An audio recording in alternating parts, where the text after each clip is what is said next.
அந்த காவலர் என்ன பண்ணார் தெரியுமா?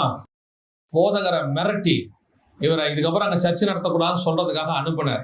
போன உடனே கேட்டாரு, என்னய்யா அங்க சர்ச்சை நடத்துறீங்களாமே, அங்க சர்ச்சைலாம் நடத்தக்கூடாது அப்படின்னு.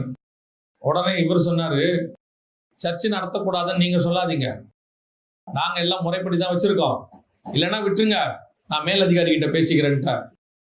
இந்த மேலதிகாரி கிட்ட பேசுறான்னு இவருக்கு கை காலெல்லாம் நடுங்கிருச்சு. எந்த மேலதிகாரி, யாரா இருக்கும்? இவர் சொல்லிட்டு பாஸ்டர் வந்துட்டார். அப்புறம் அவரே கூப்பிட்டு சொன்னாரு, நீங்க மேலதிகாரி கிட்டலாம் போகாதீங்க, பேசி நம்மளே இங்க என்ன செஞ்சிருவோம், முடிச்சிருவோம் எல்லாம் சொல்லிட்டாரு.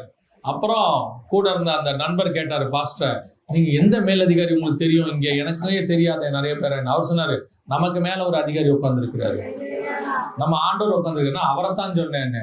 பல நேரத்துல நாம ஆண்டவரை தான் சொல்லுவோம், ஆனா அவங்களுக்கு அதை